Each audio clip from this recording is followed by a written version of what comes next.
होली के त्योहार को हम रंगों और उत्साह से मनाते हैं, पर इस त्योहार से कुछ ऐसी भी भयानक चीजें जुड़ी हैं जिनका जिक्र करना भी डरावना लगता है। ये कहानी प्रीति की है। प्रीति अपनी लाइफ के एक बहुत ही अनोखे पड़ाव पर थी। अगले 2 महीने में वो एक बच्चे को जन्म देने वाली थी। प्रीति और उसका हस्बैंड शोभित गुड़गांव के एक फ्लैट में अकेले रहते थे। काम में बिजी रहने की वजह से शोभित प्रीति का पूरी तरह से ख्याल नहीं रख पाता था और इसलिए प्रीति ने अपनी प्रेगनेंसी के आखिरी महीने अपनी मां के साथ रहने का डिसाइड किया। होली से करीबन 1 दिन पहले प्रीति अपने घर कैब से पहुंची। लोकेशन में कुछ प्रॉब्लम होने की वजह से प्रीति को घर के सामने वाली रोड पर उतरना पड़ा। प्रीति के घर के सामने वाली रोड पर एक चौराहा था। उस चौराहे को पार करते हुए प्रीति का पैर जमीन पर आटे के बने दिए पर जा लगा और वो उसके पैर से चिपक गया। प्रीति ने उस पर ज्यादा ध्यान नहीं दिया और घर चली गई। पर घर के दरवाजे पर पहुंचते ही प्रीति ने जैसे ही घर की दहलीज पर अपना पैर रखा, उसके पूरे शरीर में एक करंट दौड़ा। उसे एक जोर का झटका लगा और वो पीछे हो गई। जब तक प्रीति कुछ समझ पाती, उसकी मां घर के गेट पर उसे लेने आ गई। अपनी मां को देखकर प्रीति बेहद खुश हो गई और वो उस झटके को नजरअंदाज करके उनके साथ अंदर चली गई। उसी रात को प्रीति वॉशरूम जाने के लिए रात में उठी। बेड से उठकर वो जैसे ही वॉशरूम की तरफ जाने लगी, उसको पीछे से किसी ने जोर से धक्का मारा। प्रीति उस धक्के से जमीन पर गिर गई और दर्द के मारे उसकी चीख निकल गई। घर में सभी लोग जाग गए। प्रीति ने जब ये बताया कि उसे किसी ने पीछे से धक्का मारा था, तो घर के सभी लोग चौंक उठे। तभी प्रीति के पापा ने उसकी बात को टालते हुए कहा कि शायद अंधेरे में प्रीति जमीन पर पड़ी किसी चीज से टकरा गई होगी। सबने इस बात को मान लिया और सब लोग सोने चले गए। अगली सुबह होली का त्योहार था। हर जगह रंग और उत्साह था। घर के सभी लोग एक दूसरे को रंग लगा रहे थे। जब प्रीति के बचपन के दोस्तों को पता लगा कि प्रीति अपने पुराने घर में वापस आई हुई है, तो वो भी उसके साथ होली खेलने के लिए वहां आ गए। घर के बाहर प्रीति के 4 दोस्त आ गए, लेकिन उन चारों में से प्रीति सिर्फ 3 को ही जानती थी। एक आदमी उसके लिए बिल्कुल अनजान था, पर प्रीति को लगा कि शायद वो उसके किसी दोस्त के साथ आया होगा। उन सब ने एक दूसरे को रंग लगाना शुरू कर दिया। उसी मस्ती के बीच वो अजनबी भी प्रीति को रंग लगाने आ गया। प्रीति ने उसका नाम पूछा तो उसने कुछ नहीं बोला और सीधा प्रीति के गालों पर रंग लगाने लगा। प्रीति को एकदम से महसूस हुआ कि वो आदमी अपने हाथों से सिर्फ रंग नहीं लगा रहा, बल्कि वो प्रीति के मुंह को मसलने की कोशिश कर रहा है। प्रीति ने गुस्से में उस आदमी को पीछे धक्का मारा और जोर से चीखने लगी। उसके चेहरे पर बहुत तेज दर्द हो रहा था। सब लोग उसके पास इकट्ठा हो गए। प्रीति गुस्से में अपने दोस्तों से कहने लगी कि उनके साथ जो आदमी आया है, उसने प्रीति के साथ बदसलूकी की है। ये सुनकर सब दंग रह गए। तभी प्रीति के दोस्त रवि ने उससे पूछा कि वो किस आदमी की बात कर रही है। रवि ने बताया कि उनके साथ कोई चौथा आदमी नहीं था। ये सुनकर प्रीति सुन्न पड़ गई। उसे पूरा यकीन था कि उसने एक आदमी को वहां देखा था। प्रीति इधर उधर उसे ढूंढने लगी, पर वो आदमी उसे कहीं नहीं मिला। घर के बाहर अब इतना तमाशा बन चुका था कि प्रीति की मां उसे घर के अंदर ले गई। प्रीति बार बार पागलों की तरह उसी आदमी के बारे में बोले जा रही थी। प्रीति की मां ने उसे बिस्तर पर बिठाया और उसके लिए पानी लेने किचन में पहुंची। किचन तक जाते हुए प्रीति की मां के पास उसकी भतीजी श्रेया फोन लेकर आ गई और उन्हें एक वीडियो दिखाने लगी। वीडियो में जो उन्होंने देखा उससे उनके होश उड़ गए। वो वीडियो बाहर हो रही होली सेलिब्रेशंस की थी और उस वीडियो में साफ साफ दिख रहा था कि प्रीति अकेली खड़ी हुई है और उसके गालों पर खुद से रंग लग रहा है। ये देखते ही प्रीति की मां भागती हुई प्रीति के कमरे में पहुंची तो उन्होंने देखा कि प्रीति का शरीर बिस्तर के ऊपर हवा में तैर रहा है। ये देखकर प्रीति की मां बेहद घबरा उठी। वो समझ गई कि जरूर प्रीति के ऊपर कोई काला साया आ गया है। उन्होंने तुरंत शहर के जाने माने तांत्रिक को बुलवाया। जब वो तांत्रिक वहां पहुंचा तो प्रीति उसे देखकर गुस्से से चिल्ला उठी। प्रीति ने उसका गला पकड़ लिया और किसी अजीब भाषा में कुछ बड़बड़ाने लगी। तांत्रिक ने उसके ऊपर कुछ पाउडर जैसा फेंका जिससे वो थोड़ी शांत हो गई और उसने तांत्रिक का गला छोड़ दिया। सब घर वालों ने उसे बेड से बांध दिया और फिर उस तांत्रिक ने अपनी झाड़ फूंक शुरू कर दी। जैसे जैसे तांत्रिक झाड़ फूंक कर रहा था वैसे वैसे प्रीति दर्द में चिल्ला रही थी। तांत्रिक ने प्रीति की कुर्ती से थोड़ा सा कपड़ा फाड़ा और उसे जला दिया। अब जैसे जैसे वो कपड़ा जल रहा था उसमें से नीला धुआं निकलने लगा और प्रीति के चीखने की आवाजें और तेज हो गई। प्रीति के सहमे से खड़े प्रीति को दर्द में देख रहे थे। जैसे ही वो कपड़ा पूरा जलकर राख हुआ प्रीति की चीखें भी बंद हो गईं और वो बेहोश सी पड़ गई। जब प्रीति होश में आई तो तांत्रिक ने बताया कि प्रीति पर किसी ने काला जादू किया था। उन्होंने बताया कि होली के समय पूरे साल की सबसे शक्तिशाली पूर्णिमा की रात होती है और इस समय में बच्चों और प्रेग्नेंट औरतों को सबसे ज्यादा खतरा होता है। ज्यादातर लोग चौराहे पर काला जादू करके सामान रख देते हैं ताकि जब भी किसी का पैर उस सामान पर पड़े काली आत्माएं उन पर चढ़ जाएं और उन्हीं काली आत्माओं के जरिए वो अपने अधूरे काम करवा पाएं। प्रीति और उसके बच्चे की तो जान बच गई पर प्रीति के दिमाग से ये खौफनाक किस्सा शायद ही कभी मिट पाए। इसलिए दोस्तों त्योहारों के समय चलते वक्त पैर कहां पड़ रहा है इसका ध्यान जरूर रखना।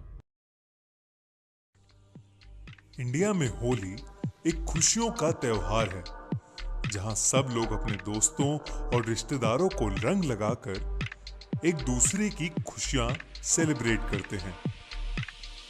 लेकिन इंडिया में एक ऐसी जगह है जहां पिछले 100 सालों से लोगों ने होली नहीं मनाई है। ये कहानी झारखंड में बसे दुर्गापुर गांव की है। कहते हैं 100 साल पहले यहां दुर्गा प्रसाद नाम का एक राजा शासन करता था। राजा को होली का त्योहार बहुत पसंद था पर एक रोज होली के दिन उनके बेटे की मौत हो गई। तब से वो राजा पागल हो गया और पूरे गांव भर में होली मनाने पर रोक लगा दी। कुछ ही सालों बाद उस राजा ने होली के दिन ही खुद को मार डाला और इस गांव की परिस्थितियां और बिगड़ गईं। उस साल सूखा पड़ गया और कई लोग भूखमरी से मर गए। तब से गांव के लोग होली का दिन उस गांव के लिए अशुभ मानते हैं और कभी होली नहीं मनाते। और तो और ये भी कहा जाता है कि उस गांव में आज तक उस राजा का भूत भटकता है जो होली के दिन लोगों को बहुत सताता है। गांव के लोग इस डर से सहमे हुए रहते हैं कि अगर उन्होंने राजा का कहा नहीं माना तो उनका भूत आके उन लोगों की जिंदगी नरक बना देगा। कई साल पहले जब एक आदमी जो गांव में नया नया आया था उसने गांव वालों की बात नहीं सुनी और होली मनाने निकल पड़ा, जिसके बाद वो उस गांव में कभी नहीं दिखा। कहते हैं उस राजा के भूत ने उसे खाई में धक्का देकर मार डाला। उसके बाद से उस गांव में होली ना मनाए जाने की परंपरा बन गई है, जो आज तक चलती आ रही है। आज भी होली आते ही इस गांव में सन्नाटा छा जाता है, जैसे किसी का मातम हो। अर्नव, ऋषि और आकाश बहुत अच्छे दोस्त थे। तीनों सेम कॉलेज में पढ़ते थे और कॉलेज से उन्होंने एक ट्रिप प्लान की थी। होली के चलते उन्हें कॉलेज से एक हफ्ते की छुट्टी मिली थी, तो ऋषि ने आगरा जाकर होली मनाने का आइडिया दिया। तीनों ही उस आइडिया को लेकर बहुत एक्साइटेड हो गए और होली मनाने के लिए आगरा के लिए निकल गए। आगरा में अक्सर होली का त्योहार बहुत ही जोरों शोरों से मनाया जाता है। होली का त्योहार एक पूरे जलसे की तरह होता है। अर्नव, ऋषि और आकाश होली से एक दिन पहले आगरा पहुंचे और अगली ही सुबह सफेद कुर्ता पहनकर होली सेलिब्रेट करने आगरा की गलियों में निकल गए। तीनों ने पूरा दिन बहुत एंजॉय किया। होली खेलते खेलते उन्होंने ठंडाई समझकर काफी सारी भांग पी ली। पूरा दिन रंगों से खेलने के बाद अब सूरज ढलने लगा था और तीनों ही बहुत बुरी तरह थक चुके थे। अर्नव, ऋषि और आकाश अब अपने होटल की तरफ वापस जाने लगे थे, पर कहीं ना कहीं वो तीनों ही भांग के नशे में थे, जिसकी वजह से वो वापस जाने का रास्ता भटक गए थे। अर्नव के कहने पर उन्होंने चलते हुए एक नया रास्ता ले लिया, और उनमें से कोई नहीं जानता था कि उनकी ये गलती उन्हें कितनी भारी पड़ने वाली है। जहां आगरा की हर गली में शोर शराबा था, वहीं वो नया रास्ता काफी सुनसान सा था। वो तीनों बस उस पर चलते जा रहे थे। चलते चलते उन्हें अपनी दाईं ओर एक पुराना सा खंडर हुआ किला दिखा। वो उसके सामने से निकल ही रहे थे कि तभी उन्हें खंडर के अंदर से कुछ अजीब सी आवाजें आने लगी। ऋषि ने ध्यान से सुना तो वो शोर असल में लोगों के हंसने खेलने का था। उस खंडर से ऐसी आवाजें सुनकर उन तीनों को काफी अजीब तो लगा, पर वो तीनों ही देखना चाहते थे कि आखिर अंदर क्या हो रहा था। वो तीनों उस खंडर की दीवार के पास जाकर खड़े हो गए। वो दीवार एक जगह से थोड़ी सी टूटी हुई थी और अर्नव ने वहां से अंदर देखा तो उसके होश ही उड़ गए। उस खंडर के अंदर 50 से भी ज्यादा लोग आपस में होली खेल रहे थे। किसी को भी अपनी आंखों पर विश्वास ही नहीं हो रहा था। आखिर एक खंडर में सूरज ढलने के बाद इतने लोग होली क्यों खेल रहे थे? पर इससे पहले कोई कुछ समझ पाता, आकाश उसी टूटी हुई दीवार से अंदर घुस गया और नाचते हुए उन लोगों के पास चला गया और सबके साथ नाचने लगा। उसके पीछे पीछे अर्नव और ऋषि भी अंदर चले गए। दोस्तों, उन सबके नाचते नाचते उस खंडर के अंदर अचानक से अंधेरा छाने लगा, जैसे एकदम से रात हो गई हो। वहीं ऋषि का पैर नाचते हुए फिसल गया और वो एक औरत से टकरा गया। ऋषि ने तुरंत ही माफी मांगी, पर वो औरत बस खड़ी होकर ऋषि को घूरने लगी और देखते ही देखते सभी नाचते हुए लोग वहीं रुक गए और सिर्फ ऋषि, आकाश और अर्नव को घूरने लगे। उस खंडर का माहौल अब बहुत भयानक सा हो गया था। इससे पहले कि उन तीनों में से कोई कुछ कर पाता, उस औरत का चेहरा बदलने लगा, बल्कि वहां खड़े सभी लोगों का चेहरा बदलने लगा और नीला पड़ने लगा। तभी ऋषि के सामने खड़ी उस औरत की आंखें सफेद हो गईं। ये सब देखकर उन तीनों दोस्तों की रूह कांप गई। आकाश और अर्नव सीधा वहां से भागने लगे, पर ऋषि अपनी जगह पर ही रुका हुआ था। वो उस औरत को सुन्न होकर देखे जा रहा था। ऐसा लग रहा था कि जैसे ऋषि एक पुतला बन गया हो। आकाश ने उसे वहां से खींचने की कोशिश की, पर ऋषि मानो वहीं पर जम गया था। आकाश ने उसे और जोर से खींचा और जो उसने देखा, उसे देख उसका दिल दहल गया। ऋषि की आंखें भी सफेद पड़ने लगी थीं। ये देखते ही आकाश ने ऋषि का हाथ छोड़ा और वहां से भागने लगा। आकाश और अर्णव दोनों को कुछ भी समझ नहीं आ रहा था। वो जहां भी नजर डाल रहे थे वहां वो नीले पड़े लोग उन्हें भयानक सफेद आंखों से देख रहे थे। वो बस कुछ भी करके उस खंडर से बाहर निकलना चाहते थे। ऋषि अब भी वहीं एक पुतले की तरह खड़ा था।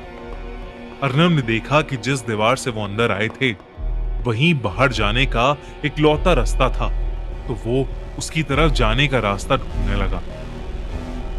तभी कुछ ऐसा हुआ जिससे अर्णव और आकाश की सांसें जम सी गईं। वहां पर खड़े सभी लोगों की हड्डियां चटकने लगीं और वो धीरे धीरे अर्णव और आकाश की तरफ बढ़ने लगे। उन दोनों की जान सूख चुकी थी। उन्हें लगने लगा था कि उनके साथ कुछ बहुत ही बुरा होने वाला था, पर तभी अर्णव और आकाश ने मिलकर ऋषि को वहां से खींचा और उसे अपने कंधे पर उठाकर वो दोनों उसी दीवार की तरफ भागने लगे जहां से वो तीनों अंदर आए थे। बिना कुछ सोचे वो बस उस दीवार की तरफ भागते गए और उस किले से बाहर कूद गए। किले से बाहर निकलते ही ऋषि की आंखें पहले जैसी नॉर्मल हो गईं और वो वहीं पर बेहोश हो गया। इससे पहले कि वो कुछ समझ पाते उस खंडर से आग की लपटें निकलने लगीं और उस किले के अंदर मौजूद सभी लोग आग में जलने लगे। वो भयानक नजारा अर्णव और आकाश से देखा भी नहीं जा रहा था। पहले तो उन्हें लगा कि ये सब जो उनके साथ घटा वो कुछ नहीं बल्कि भांग का नशा था, लेकिन वो दोनों जैसे तैसे ऋषि को उठाकर जब अपने होटल तक पहुंचे और वहां के मैनेजर को उन्होंने सब कुछ बताया, तो मैनेजर की बात सुनकर वो लोग दंग रह गए। उस मैनेजर ने उन्हें बताया कि जिस किले के पास वो थे उस किले में कई साल पहले गांव के लोग होली मना रहे थे और तभी उनके गांव पर एक मुगल बादशाह ने हमला कर दिया था। किले को चारों ओर से घेरकर मुगलों ने उस पूरे किले को आग लगा दी थी। उस किले में मौजूद हर एक इंसान की वहीं पर मौत हो गई थी। आज भी होली के दिन शाम को कोई भी उस किले के पास से नहीं निकलता। कहते हैं वो सारी आत्माएं उस किले के अंदर कैद हो गई हैं और वहीं पर भटकती रहती हैं। और हर साल होली के दिन वहां भूतों की होली खेली जाती है। ये सब सुनकर अर्णव और आकाश के होश उड़ चुके थे। ऋषि अब भी बेहोश था। होटल के मैनेजर ने उसे दिलासा दिया कि अब वो तीनों बिल्कुल सुरक्षित हैं। सुबह होते ही अर्णव, ऋषि और आकाश तुरंत ही आगरा से निकल गए। ऋषि को उस दिन के बारे में ज्यादा कुछ याद तो नहीं है, पर अर्णव और आकाश उस दिन को शायद ही कभी भूल पाएंगे। वैसे तो इंडिया में हर फेस्टिवल ही स्पेशल होता है, मगर रंगों का त्योहार होली सभी के लिए थोड़ा एक्स्ट्रा स्पेशल होता है। तरह तरह की मिठाइयां, ढेर सारे रंग और खूब सारी मस्ती। मगर 12 साल के रोहन के लिए उसका फेवरेट होली का त्योहार इतना भयानक बन जाएगा उसने कभी नहीं सोचा था। रोहन एक अनाथ आश्रम में रहता था और होली से कुछ दिन पहले ही उसे एक फैमिली ने आकर अडॉप्ट कर लिया था। जब वो रोहन को अपने घर लेकर आए तो रोहन घर के अंदर जाते जाते रुक गया। उसका ध्यान घर के पास वाले गार्डन की तरफ जाने लगा, लेकिन तभी रोहन की नई मॉम ने उसे अंदर बुला लिया।